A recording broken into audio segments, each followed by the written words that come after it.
This is a continuation of Pride and Prejudice by Jane Austen, comprising chapters 8 through 14. Chapter 8. At 5 o'clock the two ladies retired to dress, and at 6:30 Elizabeth was summoned to dinner. To the civil inquiries which then poured in, and amongst which she had the pleasure of distinguishing the much superior solicitude of Miss Bingley's, she could not make a very favourable answer. Jane was by no means better. The sisters, on hearing this, repeated 3 or 4 times how much they were grieved, how shocking it was to have a bad cold, and how excessively they disliked being ill themselves, and then thought no more of the matter, and their indifference towards Jane, when not immediately before them, restored Elizabeth to the enjoyment of all her original dislike. Their brother, indeed, was the only one of the party whom she could regard with any complacency. His anxiety for Jane was evident, and his attentions to herself most pleasing, and they prevented her feeling herself so much an intruder, as she believed she was considered by the others. She had very little notice from any but him. Miss Bingley was engrossed by Mr. Darcy, her sister scarcely less so, and as for Mr. Hurst, by whom Elizabeth sat, he was an indolent man, who lived only to eat, drink, and play at cards, who when he found her prefer a plain dish to a ragout, had nothing to pray to her. When dinner was over, she returned directly to Jane, and Miss Bingley began abusing her as soon as she was out of the room. Her manners were pronounced to be very bad indeed, a mixture of pride and impertinence. She had no conversation, no style, no taste, no beauty. Mrs. Hurst thought the same, and added, "She has nothing, in short, to recommend her, but being an excellent walker. I shall never forget her appearance this morning. She really looked almost wild." "She did indeed, Louisa. I could hardly keep my countenance. Very nonsensical to come at all. Why must she be scampering about the country, because her sister had a cold?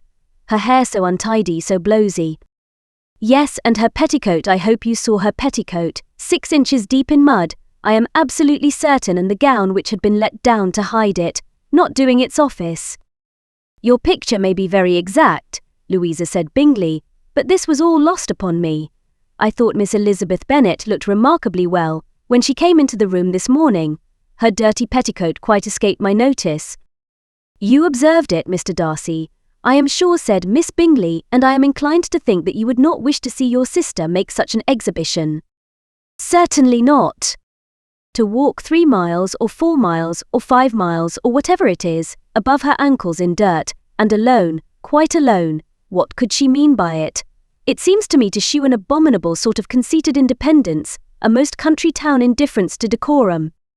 "It shews an affection for her sister that is very pleasing," said Bingley. "I am afraid, Mr. Darcy," observed Miss Bingley, in a half-whisper, "that this adventure has rather affected your admiration of her fine eyes." "Not at all," he replied, "they were brightened by the exercise." A short pause followed this speech, and Mrs. Hurst began again. "I have an excessive regard for Jane Bennet. She is really a very sweet girl, and I wish with all my heart she were well settled. But with such a father and mother, and such low connections, I am afraid there is no chance of it. I think I have heard you say that their uncle is an attorney in Meryton." "Yes, and they have another, who lives somewhere near Cheapside." "That is capital," added her sister, and they both laughed heartily. "If they had uncles enough to fill all Cheapside," cried Bingley, "it would not make them one jot less agreeable." "But it must very materially lessen their chance of marrying men of any consideration in the world," replied Darcy. To this speech Bingley made no answer, but his sisters gave it their hearty assent, and indulged their mirth for some time at the expense of their dear friend's vulgar relations. With a renewal of tenderness, however, they repaired to her room on leaving the dining parlour, and sat with her till summoned to coffee. She was still very poorly, and Elizabeth would not quit her at all, till late in the evening, when she had the comfort of seeing her asleep, and when it appeared to her rather right than pleasant that she should go downstairs herself. On entering the drawing-room she found the whole party at loo, and was immediately invited to join them, but suspecting them to be playing high she declined it, and making her sister the excuse, said she would amuse herself for the short time she could stay below with a book. Mr. Hurst looked at her with astonishment. "Do you prefer reading to cards?" said he. "That is rather singular." "Miss Eliza Bennet," said Miss Bingley, "despises cards. She is a great reader, and has no pleasure in anything else." "I deserve neither such praise nor such censure," cried Elizabeth. "I am not a great reader, and I have pleasure in many things." "In nursing your sister I am sure you have pleasure," said Bingley, "and I hope it will soon be increased by seeing her quite well." Elizabeth thanked him from her heart, and then walked towards a table where a few books were lying. He immediately offered to fetch her others, all that his library afforded. "And I wish my collection were larger for your benefit and my own credit, but I am an idle fellow, and though I have not many, I have more than I ever look into." Elizabeth assured him that she could suit herself perfectly with those in the room. "I am astonished," said Miss Bingley, "that my father should have left so small a collection of books. What a delightful library you have at Pemberley, Mr. Darcy." "It ought to be good," he replied. "It has been the work of many generations." "And then you have added so much to it yourself. You are always buying books." "I cannot comprehend the neglect of a family library in such days as these." "Neglect? I am sure you neglect nothing that can add to the beauties of that noble place. Charles, when you build your house, I wish it may be half as delightful as Pemberley." "I wish it may. But I would really advise you to make your purchase in that neighbourhood and take Pemberley for a kind of model. There is not a finer county in England than Derbyshire. With all my heart I will buy Pemberley itself if Darcy will sell it." "I am talking of possibilities, Charles."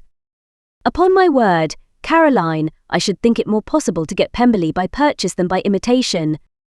Elizabeth was so much caught by what passed as to leave her very little attention for her book, and soon laying it wholly aside, she drew near the card table and stationed herself between Mr. Bingley and his eldest sister to observe the game. "Is Miss Darcy much grown since the spring?" said Miss Bingley. "Will she be as tall as I am?" "I think she will. She is now about Miss Elizabeth Bennet's height, or rather taller. How I long to see her again. I never met with anybody who delighted me so much. Such a countenance, such manners, and so extremely accomplished for her age. Her performance on the pianoforte is exquisite." "It is amazing to me," said Bingley, "how young ladies can have patience to be so very accomplished, as they all are." "All young ladies accomplished? My dear Charles, what do you mean?" "Yes, all of them, I think. They all paint tables, cover screens, and net purses. I scarcely know anyone who cannot do all this, and I am sure I never heard a young lady spoken of for the first time, without being informed that she was very accomplished." "Your list of the common extent of accomplishments," said Darcy, "has too much truth. The word is applied to many a woman who deserves it no otherwise than by netting a purse or covering a screen. But I am very far from agreeing with you in your estimation of ladies in general. I cannot boast of knowing more than half a dozen, in the whole range of my acquaintance, that are really accomplished." "Nor I am sure," said Miss Bingley. "Then," observed Elizabeth, "you must comprehend a great deal in your idea of an accomplished woman." "Yes, I do comprehend a great deal in it." "Oh, certainly," cried his faithful assistant, "no one can be really esteemed accomplished who does not greatly surpass what is usually met with. A woman must have a thorough knowledge of music, singing, drawing, dancing, and more than the modern languages to deserve the word, and besides all this, she must possess a certain something in her air and manner of walking, the tone of her voice, her address and expressions, or the word will be but half deserved. All this she must possess," added Darcy, "and to all this she must yet add something more substantial in the improvement of her mind by extensive reading. I am no longer surprised at your knowing only 6 accomplished women. I rather wonder now at your knowing any. Are you so severe upon your own sex as to doubt the possibility of all this? I never saw such a woman. I never saw such capacity and taste and application and elegance as you describe united." Mrs. Hurst and Miss Bingley both cried out against the injustice of her implied doubt, and were both protesting that they knew many women who answered this description, when Mr. Hurst called them to order, with bitter complaints of their inattention to what was going forward. As all conversation was thereby at an end, Elizabeth soon afterwards left the room. "Eliza Bennet," said Miss Bingley, when the door was closed on her, "is one of those young ladies who seek to recommend themselves to the other sex by undervaluing their own, and with many men, I dare say, it succeeds. But, in my opinion, it is a paltry device, a very mean art." "Undoubtedly," replied Darcy, to whom this remark was chiefly addressed, "there is meanness in all the arts which ladies sometimes condescend to employ for captivation. Whatever bears affinity to cunning is despicable." Miss Bingley was not so entirely satisfied with this reply as to continue the subject. Elizabeth joined them again only to say that her sister was worse, and that she could not leave her. Bingley urged Mr. Jones's being sent for immediately while his sisters, convinced that no country advice could be of any service, recommended an express to town for one of the most eminent physicians. This she would not hear of, but she was not so unwilling to comply with their brother's proposal, and it was settled that Mr. Jones should be sent for early in the morning, if Miss Bennet were not decidedly better. Bingley was quite uncomfortable. His sisters declared that they were miserable. They solaced their wretchedness, however, by duets after supper, while he could find no better relief to his feelings than by giving his housekeeper directions that every possible attention might be paid to the sick lady and her sister. Chapter 9. Elizabeth passed the chief of the night in her sister's room, and in the morning had the pleasure of being able to send a tolerable answer to the inquiries which she very early received from Mr. Bingley by a housemaid, and some time afterwards from the two elegant ladies who waited on his sisters. In spite of this amendment, however, she requested to have a note sent to Longbourn, desiring her mother to visit Jane and form her own judgment of her situation. The note was immediately dispatched, and its contents as quickly complied with. Mrs. Bennet, accompanied by her two youngest girls, reached Netherfield soon after the family breakfast. Had she found Jane in any apparent danger, Mrs. Bennet would have been very miserable, but being satisfied on seeing her that her illness was not alarming, she had no wish of her recovering immediately, as her restoration to health would probably remove her from Netherfield. She would not listen therefore to her daughter's proposal of being carried home, neither did the apothecary, who arrived about the same time, think it at all advisable. After sitting a little while with Jane, on Miss Bingley's appearance and invitation, the mother and three daughters all attended her into the breakfast parlour. Bingley met them with hopes that Mrs. Bennet had not found Miss Bennet worse than she expected. "Indeed I have," so was her answer. "She is a great deal too ill to be moved. Mr. Jones says we must not think of moving her. We must trespass a little longer on your kindness." "Removed," cried Bingley. "It must not be thought of. My sister, I am sure, will not hear of her removal." "You may depend upon it, madam," said Miss Bingley, with cold civility, "that Miss Bennet shall receive every possible attention while she remains with us." Mrs. Bennet was profuse in her acknowledgments. "I am sure," she added, "if it was not for such good friends I do not know what would become of her, for she is very ill indeed, and suffers a vast deal, though with the greatest patience in the world, which is always the way with her, for she has, without exception, the sweetest temper I ever met with. I often tell my other girls they are nothing to her. You have a sweet room here, Mr. Bingley, and a charming prospect over that gravel walk. I do not know a place in the country that is equal to Netherfield. You will not think of quitting it in a hurry, I hope, though you have but a short lease." "Whatever I do is done in a hurry," replied he, "and therefore if I should resolve to quit Netherfield, I should probably be off in 5 minutes. At present, however, I consider myself as quite fixed here." "That is exactly what I should have supposed of you," said Elizabeth. "You begin to comprehend me, do you?" cried he, turning towards her. "Oh, yes, I understand you perfectly. I wish I might take this for a compliment, but to be so easily seen through I am afraid is pitiful. That is as it happens. It does not necessarily follow that a deep, intricate character is more or less estimable than such a one as yours." "Lizzie," cried her mother, "remember where you are, and do not run on in the wild manner that you are suffered to do at home." "I did not know before," continued Bingley immediately, "that you were a studier of character. It must be an amusing study." "Yes, but intricate characters are the most amusing. They have at least that advantage. The country," said Darcy, "can in general supply but few subjects for such a study. In a country neighbourhood you move in a very confined and éveillé society. But people themselves alter so much that there is something new to be observed in them for ever." "Yes, indeed," cried Mrs. Bennet, offended by his manner of mentioning a country neighbourhood. "I assure you there is quite as much of that going on in the country as in town." Everybody was surprised, and Darcy, after looking at her for a moment, turned silently away. Mrs. Bennet, who fancied she had gained a complete victory over him, continued her triumph. "I cannot see that London has any great advantage over the country for my part, except the shops and public places. The country is a vast deal pleasanter, is not it, Mr. Bingley?" "When I am in the country," he replied, "I never wish to leave it, and when I am in town it is pretty much the same. They have each their advantages, and I can be equally happy in either." "Aye, that is because you have the right disposition." But that gentleman looking at Darcy seemed to think the country was nothing at all. "Indeed, mamma, you are mistaken," said Elizabeth, blushing for her mother. "You quite mistook Mr. Darcy. He only meant that there were not such a variety of people to be met with in the country as in town, which you must acknowledge to be true." "Certainly, my dear, nobody said there were, but, as to not meeting with many people in this neighbourhood, I believe there are few neighbourhoods larger. I know we dine with 24 families."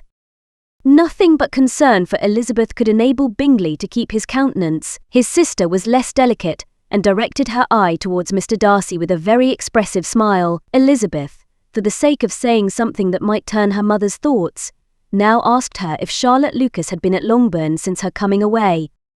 "Yes, she called yesterday with her father.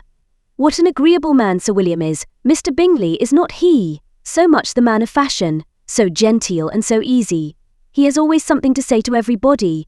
That is my idea of good breeding, and those persons who fancy themselves very important and never open their mouths quite mistake the matter."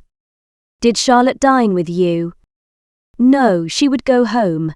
I fancy she was wanted about the mince pies. For my part, Mr. Bingley, I always keep servants that can do their own work. My daughters are brought up differently. But everybody is to judge for themselves, and the Lucases are very good sort of girls, I assure you. It is a pity they are not handsome. Not that I think Charlotte so very plain, but then she is our particular friend." "She seems a very pleasant young woman," said Bingley. "Oh dear, yes, but you must own she is very plain.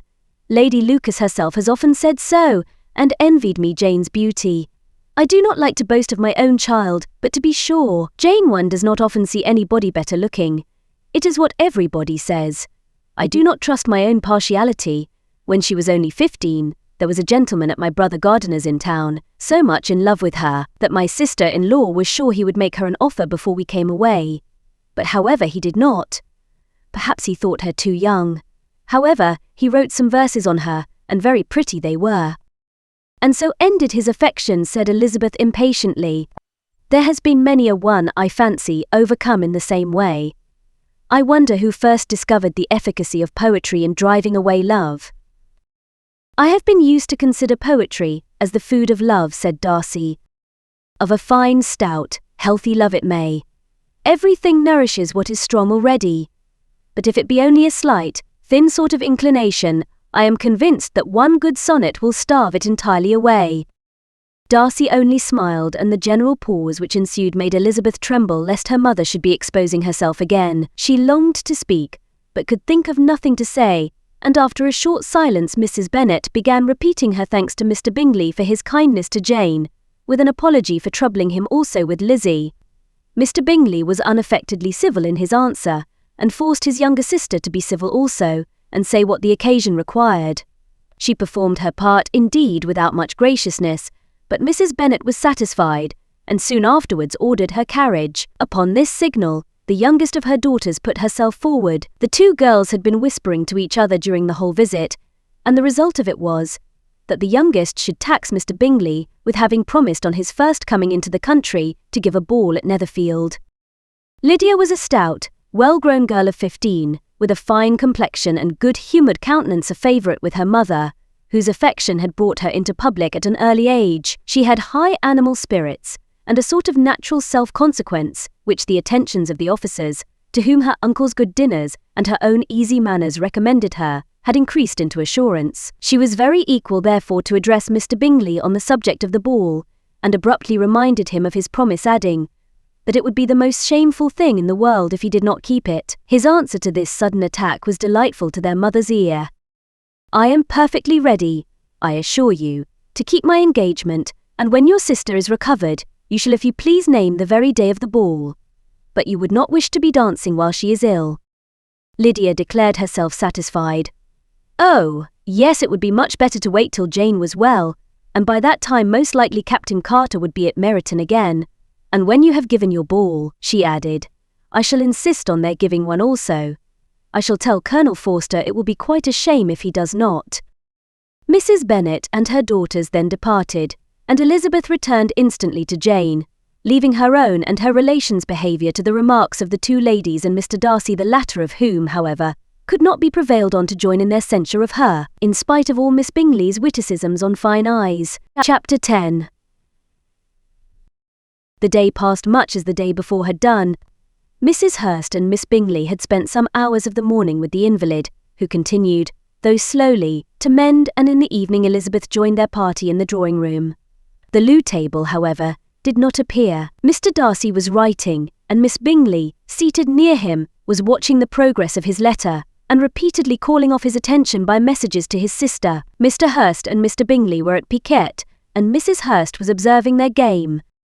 Elizabeth took up some needlework, and was sufficiently amused in attending to what passed between Darcy and his companion, the perpetual commendations of the lady either on his handwriting, or on the evenness of his lines, or on the length of his letter, with the perfect unconcern with which her praises were received, formed a curious dialogue, and was exactly in unison with her opinion of each. How delighted Miss Darcy will be to receive such a letter! He made no answer. You write uncommonly fast. You are mistaken. I write rather slowly. How many letters you must have occasion to write in the course of the year. Letters of business too. How odious I should think them. It is fortunate, then, that they fall to my lot instead of to yours. Pray tell your sister that I long to see her. I have already told her so once, by your desire. I am afraid you do not like your pen. Let me mend it for you. I mend pens remarkably well. Thank you, but I always mend my own. How can you contrive to write so even? He was silent. Tell your sister I am delighted to hear of her improvement on the harp, and pray let her know that I am quite in raptures with her beautiful little design for a table, and I think it infinitely superior to Miss Grantley's. Will you give me leave to defer your raptures till I write again? At present I have not room to do them justice. Oh, it is of no consequence. I shall see her in January. But do you always write such charming long letters to her, Mr. Darcy? They are generally long, but whether always charming, it is not for me to determine. It is a rule with me, that a person who can write a long letter, with ease, cannot write ill. That will not do for a compliment to Darcy. Caroline cried her brother because he does not write with ease. He studies too much for words of 4 syllables. Do not you, Darcy? My style of writing is very different from yours. Oh, cried Miss Bingley, Charles writes in the most careless way imaginable. He leaves out half his words and blots the rest. My ideas flow so rapidly that I have not time to express them, by which means my letters sometimes convey no ideas at all to my correspondents. Your humility, Mr. Bingley, said Elizabeth, must disarm reproof. Nothing is more deceitful, said Darcy, than the appearance of humility. It is often only carelessness of opinion, and sometimes an indirect boast. And which of the two do you call my little recent piece of modesty? The indirect boast, for you are really proud of your defects in writing, because you consider them as proceeding from a rapidity of thought and carelessness of execution, which, if not estimable, you think at least highly interesting. The power of doing anything with quickness is always much prized by the possessor, and often without any attention to the imperfection of the performance. When you told Mrs. Bennet this morning that if you ever resolved on quitting Netherfield you should be gone in 5 minutes, you meant it to be a sort of panegyric, of compliment to yourself, and yet what is there so very laudable in a precipitance which must leave very necessary business undone, and can be of no real advantage to yourself or anyone else?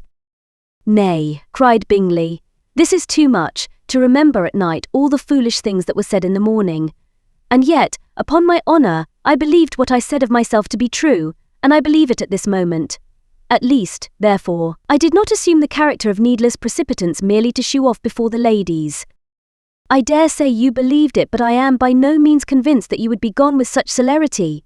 Your conduct would be quite as dependent on chance as the that of any man I know, and if, as you were mounting your horse, a friend were to say, Bingley, you had better stay till next week, you would probably do it, you would probably not go, and, at another word, might stay a month. You have only proved by this, cried Elizabeth, that Mr. Bingley did not do justice to his own disposition. You have shewn him off now much more than he did himself. I am exceedingly gratified, said Bingley, by your converting what my friend says into a compliment on the sweetness of my temper. But I am afraid you are giving it a turn which that gentleman did by no means intend, for he would certainly think the better of me, if under such a circumstance I were to give a flat denial, and ride off as fast as I could. Would Mr. Darcy then consider the rashness of your original intention as atoned for by your obstinacy in adhering to it?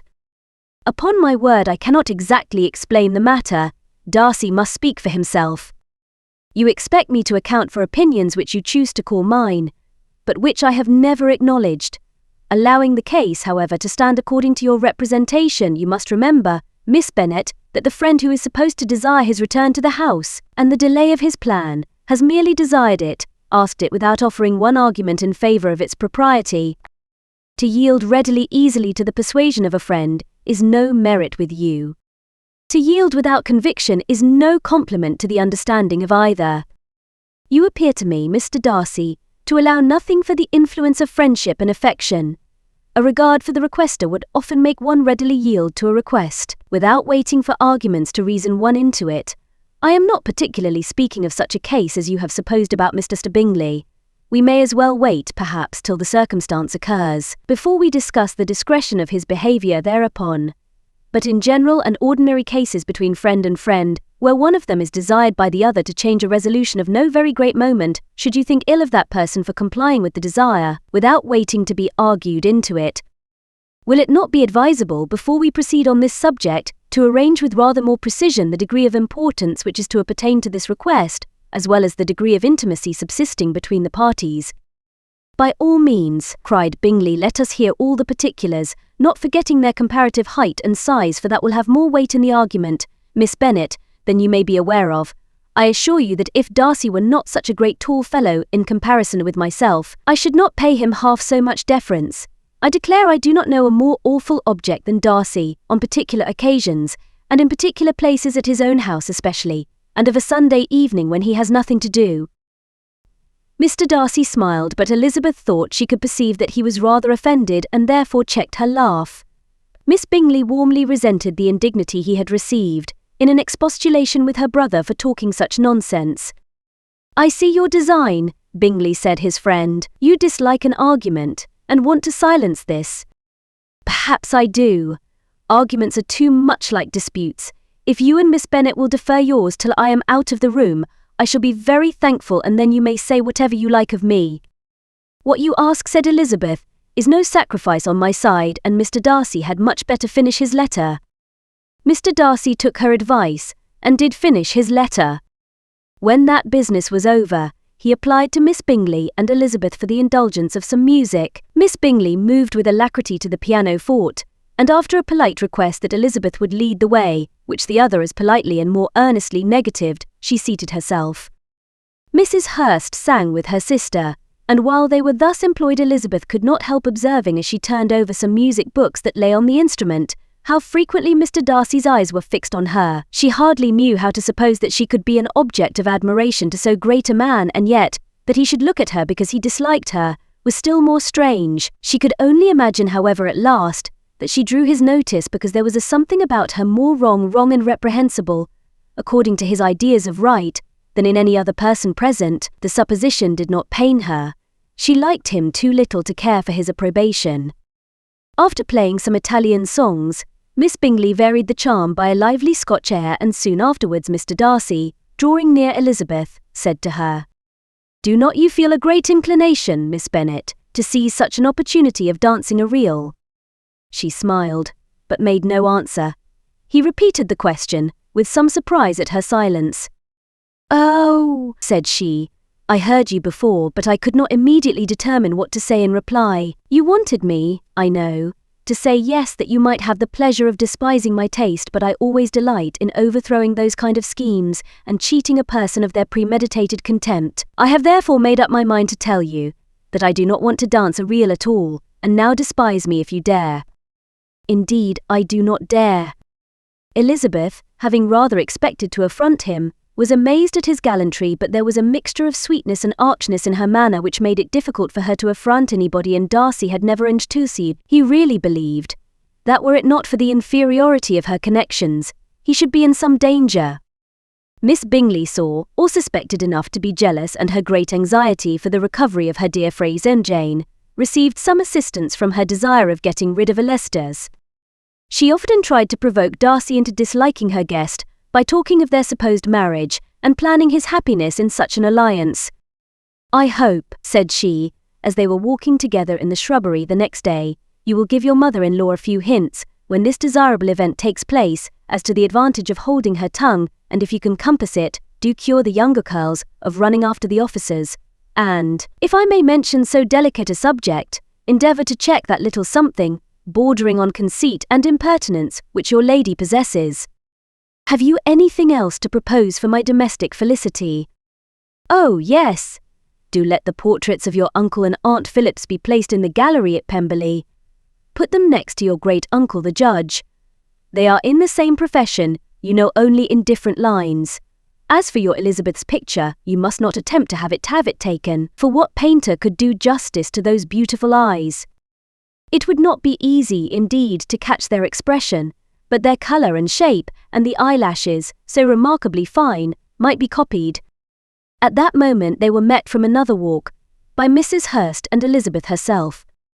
"I did not know that you intended to walk," said Miss Bingley, in some confusion, lest they had been overheard. "You used us abominably ill," answered Mrs. Hurst, "in running away without telling us that you were coming out." Then, taking the disengaged arm of Mr. Darcy, she left Elizabeth to walk by herself. The path just admitted 3. Mr. Darcy felt their rudeness and immediately said, "This walk is not wide enough for our party, we had better go into the avenue." But Elizabeth, who had not the least inclination to remain with them, laughingly answered, "No, no, stay where you are charmingly grouped, and appear to uncommon advantage. The picturesque would be spoilt by admitting a 4th. Goodbye." She then ran gaily off, rejoicing as she rambled about, in the hope of being at home again in a day or 2. Jane was already so much recovered as to intend leaving her room for a couple of hours that evening. Chapter 11. When the ladies removed after dinner, Elizabeth ran up to her sister, and seeing her well guarded from cold, attended her into the drawing-room, where she was welcomed by her 2 friends with many professions of pleasure, and Elizabeth had never seen them so agreeable as they were during the hour which passed before the gentlemen appeared. Their powers of conversation were considerable, they could describe an entertainment with accuracy, relate an anecdote with humour, and laugh at their acquaintance with spirit. But when the gentlemen entered, Jane was no longer the first object. Miss Bingley's eyes were instantly turned towards Darcy, and she had something to say to him before he had advanced many steps. He addressed himself directly to Miss Bennet, with a polite congratulation. Mr. Hurst also made her a slight bow, and said he was very glad, but diffuseness and warmth remained for Bingley's salutation. He was full of joy and attention. The first half-hour was spent in piling up the fire, lest she should suffer from the change of room, and she removed at his desire to the other side of the fireplace, that she might be farther from the door. He then sat down by her, and talked scarcely to anyone else. Elizabeth, at work in the opposite corner, saw it all with great delight. When tea was over, Mr. Hurst reminded his sister-in-law of the card table, but in vain. She had obtained private intelligence that Mr. Darcy did not wish for cards, and Mr. Hurst soon found even his open petition rejected. She assured him that no one intended to play, and the silence of the whole party on the subject seemed to justify her. Mr. Hurst had therefore nothing to do but to stretch himself on one of the sofas and go to sleep. Darcy took up a book, Miss Bingley did the same, and Mrs. Hurst, principally occupied in playing with her bracelets and rings, joined now and then in her brother's conversation with Miss Bennet. Miss Bingley's attention was quite as much engaged in watching Mr. Darcy's progress through his book as in reading her own, and she was perpetually either making some inquiry or looking at his page. She could not win him, however, to any conversation. He merely answered her question and read on. At length, quite exhausted by the attempt to be amused with her own book, which she had only chosen because it was the 2nd volume of his, she gave a great yawn and said, "How pleasant it is to spend an evening in this way. I declare, after all, there is no enjoyment like reading. How much sooner one tires of anything than of a book. When I have a house of my own, I shall be miserable if I have not an excellent library." No one made any reply.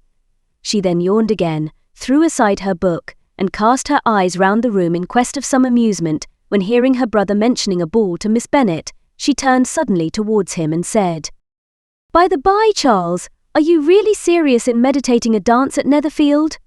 I would advise you, before you determine on it, to consult the wishes of the present party. I am much mistaken if there are not some among us to whom a ball would be rather a punishment than a pleasure. If you mean Darcy, cried her brother, he may go to bed, if he chooses, before it begins, but as for the ball, it is quite a settled thing, and as soon as Nichols has made white soup enough I'd soody.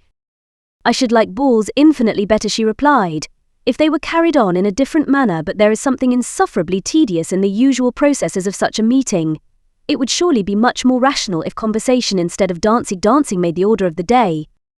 Much more rational, my dear Caroline, I dare say, but it would not be near so much like a ball. Miss Bingley made no answer and soon afterwards got up and walked about the room. Her figure was elegant, and she walked well, but Darcy, at whom it was all aimed, was still inflexibly studious. In the desperation of her feelings she resolved on one effort more, and, turning to Elizabeth, said, Miss Eliza Bennet, let me persuade you to follow my example, and take a turn about the room. I assure you it is very refreshing after sitting so long in one attitude. Elizabeth was surprised, but agreed to it immediately. Miss Bingley succeeded no less in the real object of her civility. Mr. Darcy looked up. He was as much awake to the novelty of attention in that quarter as Elizabeth herself could be, and unconsciously closed his book. He was directly invited to join their party, but he declined it, observing that he could imagine but two motives for their choosing to walk up and down the room together, with either of which motives his joining them would interfere. What could he mean? She was dying to know what could be his meaning, and asked Elizabeth whether she could at all understand him. Not at all, was her answer, but depend upon it, he means to be severe on us, and our surest way of disappointing him will be to ask nothing about it. Miss Bingley, however, was incapable of disappointing Mr. Darcy in anything, and persevered therefore in requiring an explanation of his two motives. I have not the smallest objection to explaining them, said he, as soon as she allowed him to speak. You either choose this method of passing the evening because you are in each other's confidence and have secret affairs to discuss, or because you are conscious that your figures appear to the Awaspa to the greatest advantage in walking. If the first, I should be completely in your way, and if the second, I can admire you much better as I sit by the fire. Oh, shocking, cried Miss Bingley. I never heard anything so abominable. How shall we punish him for such a speech? Nothing so easy, if you have but the inclination, said Elizabeth. We can all plague and punish one another, tease him, laugh at him. Intimate as you are, you must know how it is to be done. But upon my honour I do not. I do assure you that my intimacy has not yet taught me that. Tease calmness of temper and presence of mind. No, I feel he may defy us there, and as to laughter we will not expose ourselves, if you please. By attempting to laugh without a subject, Mr. Darcy may hug himself. Mr. Darcy is not to be laughed at, cried Elizabeth. That is an uncommon advantage, and uncommon I hope it will continue, for it would be a great loss to me to have many such acquaintance. I dearly love a laugh. Miss Bingley, said he, has given me credit for more than can be.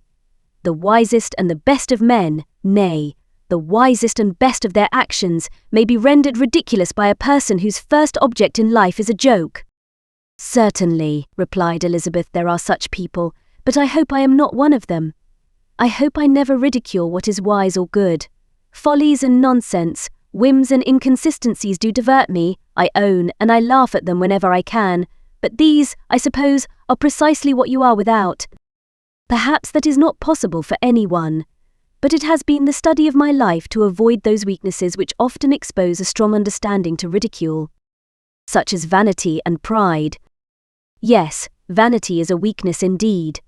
But pride, where there is a real superiority of mind, pride will be always under good regulation. Elizabeth turned away to hide a smile. Your examination of Mr. Darcy is over, I presume, said Miss Bingley, and pray what is the result? I am perfectly convinced by it that Mr. Darcy has no defect. He owns it himself without disguise. No, said Darcy, I have made no such pretension. I have faults enough, but they are not, I hope, of understanding. My temper I dare not vouch for. It is, I believe, too little yielding, certainly too little for the convenience of the world. I cannot forget the follies and vices of others so soon as I ought to, nor their offences against myself. My feelings are not puffed about with every attempt to move them. My temper would perhaps be called resentful. My good opinion, once lost, is lost forever."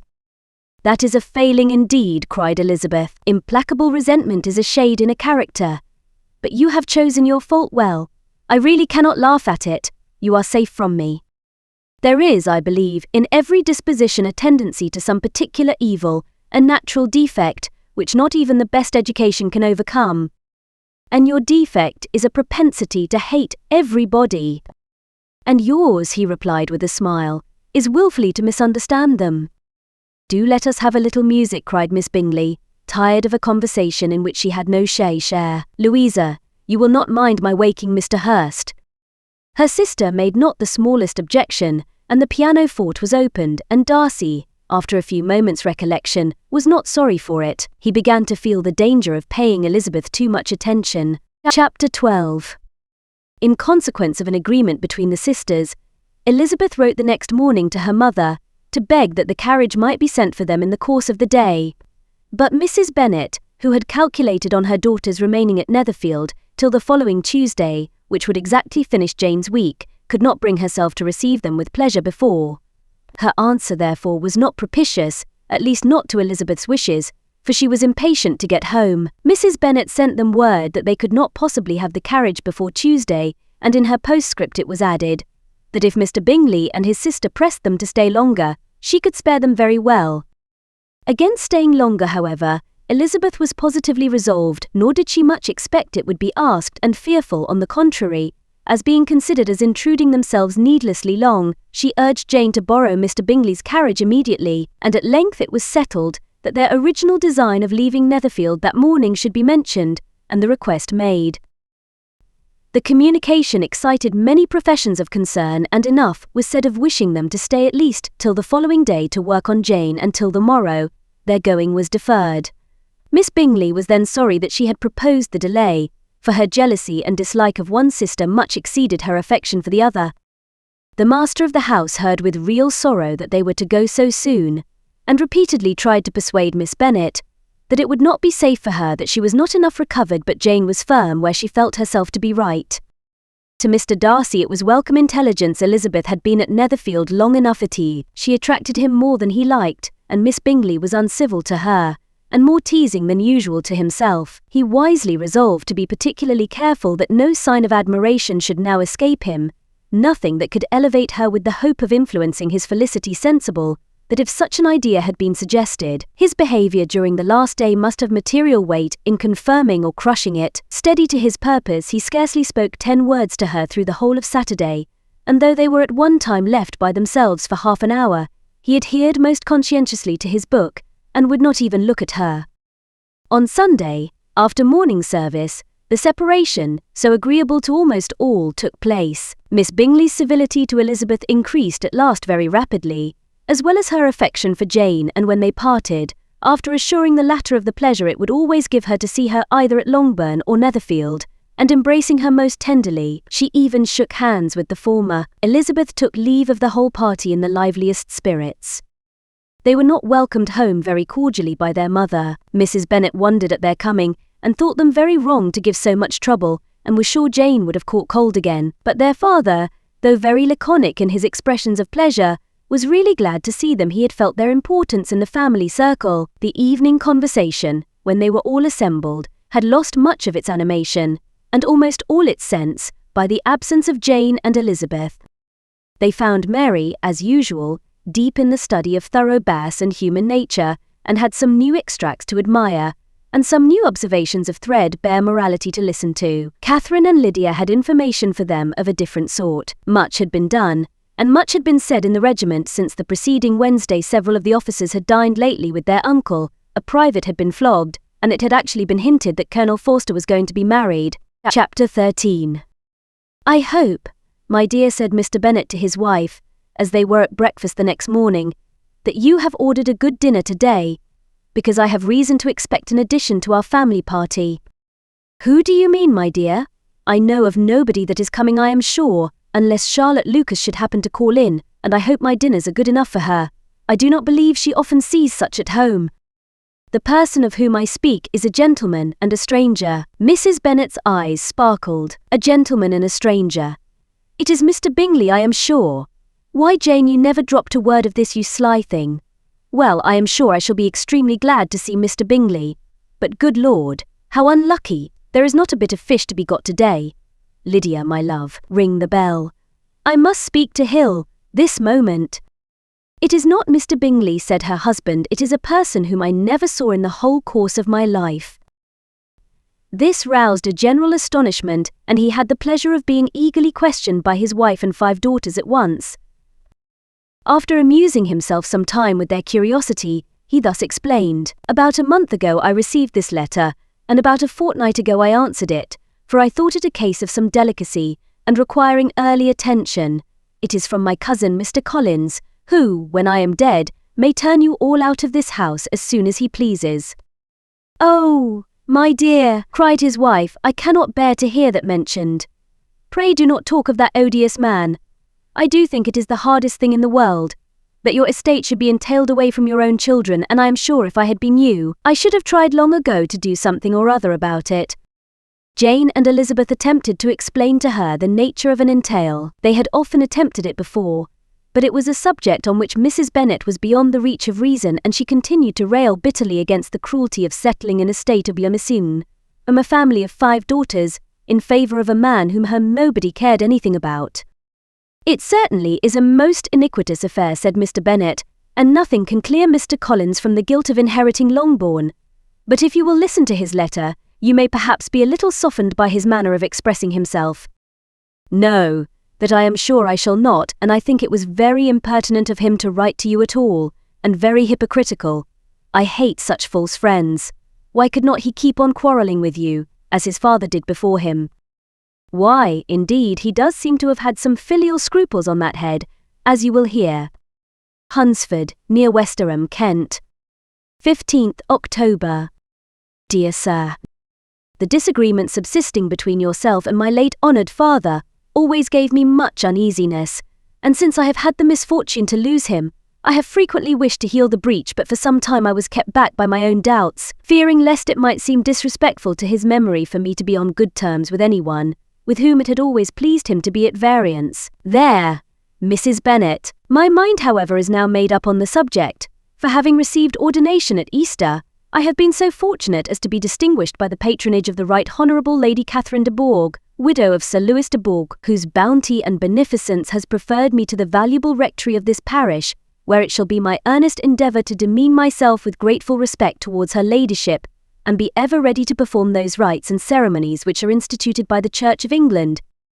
As a clergyman, moreover, I feel it my duty to promote and establish the blessing of peace in all families within the reach of my influence, and on these grounds I flatter myself that my present overtures of our chosen issues, dull, are highly commendable, and that the circumstance of my being next in the entail of Longbourn estate will be kindly overlooked on your side, and not lead you to reject the offered olive branch. I cannot be otherwise than concerned at being the means of injuring your amiable daughters, and beg leave to apologize for it, as well as to assure you of my readiness to make them every possible amends, but of this hereafter.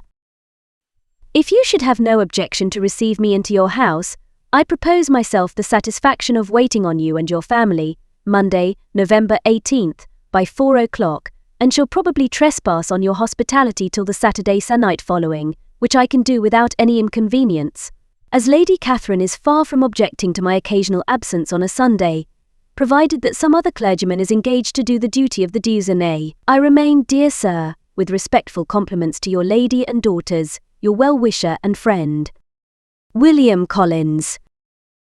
At 4 o'clock, therefore, we may expect this peace-making gentleman, said Mr. Bennet, as he folded up the letter. He seems to be a most conscientious and polite young man, upon my word, and I doubt not will prove a valuable acquaintance, especially if Lady Catherine should be so indulgent as to let him beshrewen, There is some sense in what he says about the girls, however, and if he is disposed to make them any amends, I shall not be the person to discourage him. Though it is difficult, said Jane, to guess in what way he can mean to make us the atonement he thinks our due. The wish is certainly to his credit. Elizabeth was chiefly struck with his extraordinary deference for Lady Catherine, and his kind intention of christening, marrying, and burying his parishioners whenever it were required.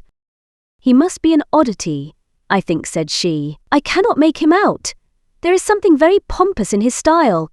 And what can he mean by apologizing for being next in the entail? We cannot suppose he would help it, if he could. Can he be a sensible man, sir? No, my dear, I think not. I have great hopes of finding him quite the reverse. There is a mixture of civility and self-importance in his letter, which promises well. I am impatient to see him. In point of composition, said Mary, his letter does not seem defective. The idea of the olive branch perhaps is not wholly new, yet I think it is well expressed. To Catherine and Lydia, neither the letter nor its writer were into any degree interesting. It was next to impossible that their cousin should come in a scarlet coat, and it was now some weeks since they had received pleasure from the society of a man in any other colour. As for their mother, Mr. Collins's letter had done away much of her ill will, and she was preparing to see him with a degree of composure, which astonished her husband and daughters. Mr. Collins was punctual to his time, and was received with great politeness by the whole family. Mr. Bennet indeed said little, but the ladies were ready enough to talk, and Mr. Collins seemed neither in need of encouragement, nor inclined to be silent himself. He was a tall, heavy-looking young man of 25. His air was grave and stately, and his manners were very formal. He had not been long seated before he complimented Mrs. Bennet on having so fine a family of daughters, said he had heard much of their beauty, but that, in this instance, fame had fallen short of the truth, and added that he did not doubt her seeing them all in due time well disposed of in marriage. This gallantry was not much to the taste of some of his hearers, but Mrs. Bennet, who quarrelled with no compliments, answered most readily, "You are very kind, sir, I am sure, and I wish with all my heart it may prove so, for else they will be destitute enough. Things are settled so oddly. You allude perhaps to the entail of this estate." "Ah, sir, I do indeed. It is a grievous affair to my poor girls, you must confess. Not that I mean to find fault with you, for such things I know are all chance in this world. There is no knowing how estates will go when once they come to be entailed. I am very sensible, madam, of the hardship to my fair cousins, and could say much on the subject, but that I am cautious of appearing forward and precipitate. But I can assure the young ladies that I come prepared to admire them. At present I will not say more, but perhaps when we are better acquainted."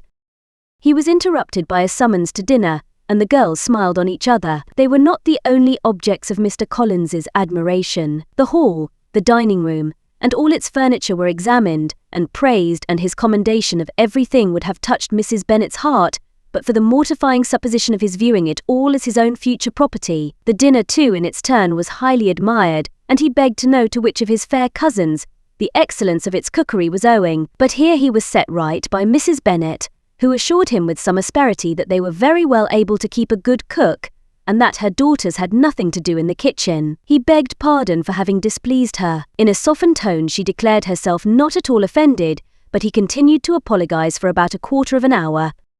Chapter 14. During dinner, Mr. Bennet scarcely spoke at all, but when the servants were withdrawn, he thought it time to have some conversation with his guest, and therefore started a subject in which he expected him to shine, by observing that he seemed very fortunate in his patroness.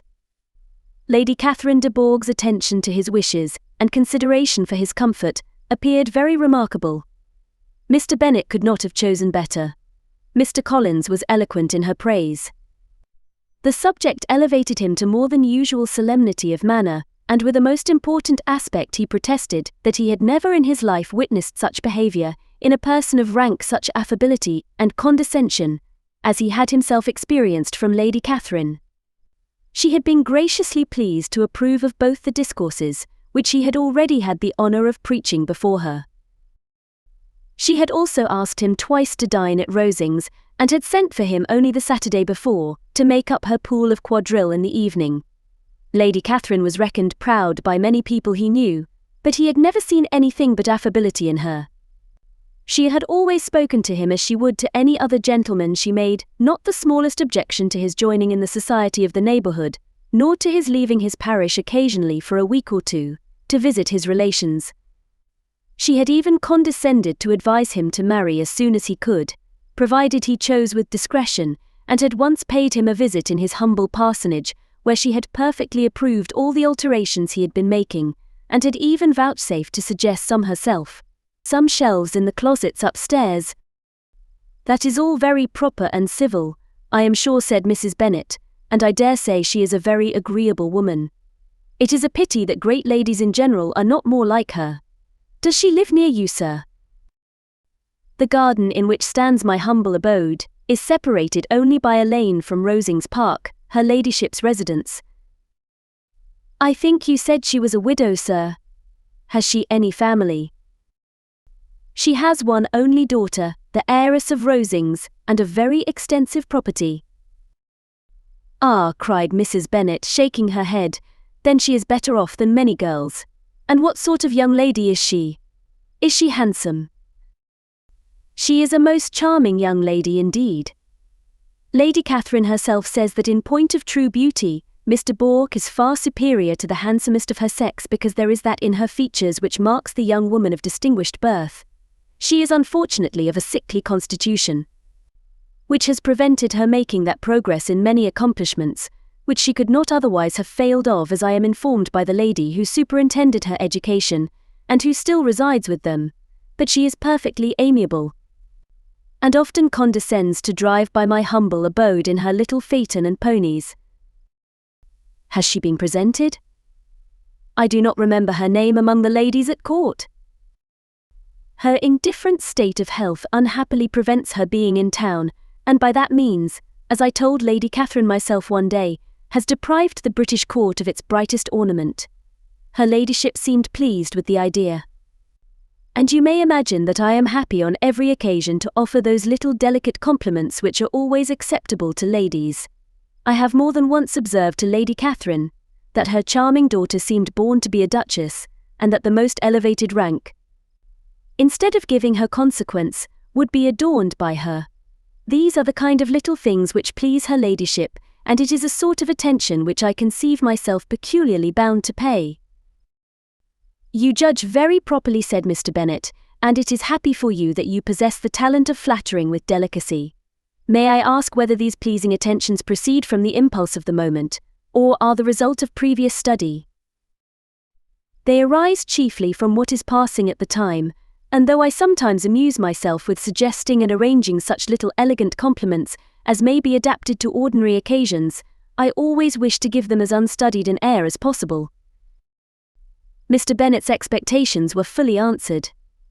His cousin was as absurd as he had hoped, and he listened to him with the keenest enjoyment, maintaining at the same time the most resolute composure of countenance, and except in an occasional glance at Elizabeth, requiring no partner in his pleasure. By tea-time, however, the dose had been enough, and Mr. Bennet was glad to take his guest into the drawing-room again, and when tea was over, glad to invite him to read aloud to the ladies. Mr. Collins readily assented, and a book was produced, but on beholding it, for everything announced it to be from a circulating library, he started back, and begging pardon, protested that he never read novels. Kitty stared at him, and Lydia exclaimed. Other books were produced, and after some deliberation he chose Fordyce's Sermons. Lydia gaped as he opened the volume, and before he had, with very monotonous solemnity, read 3 pages, she interrupted him with, "Do you know, Mamma, that my Uncle Phillips talks of turning away Richard, and if he does, Colonel Forster will hire him. My aunt told me so herself on Saturday. I shall walk to Meryton tomorrow to hear more about it, and to ask when Mr. Denny comes back from town." Lydia was bid by her 2 eldest sisters to hold her tongue, but Mr. Collins, much offended, laid aside his book, and said, "I have often observed how little young ladies are interested by books of a serious stamp, though written solely for their benefit. It amazes me, I confess, for certainly, there can be nothing so advantageous to them as instruction. But I will no longer importune my young cousin." Then turning to Mr. Bennet, he offered himself as his antagonist at backgammon. Mr. Bennet accepted the challenge, observing that he acted very wisely in leaving the girls to their own trifling amusements. Mrs. Bennet and her daughters apologized most civilly for Lydia's interruption, and promised that it should not occur again, if he would resume his book, but Mr. Collins, after assuring them that he bore his young cousin no ill will, and should never resent her behaviour as any affront, seated himself at another table with Mr. Bennet, and prepared for backgammon. This concludes the second part of 12 total of Pride and Prejudice by Jane Austen, produced by Best Audiobooks for free.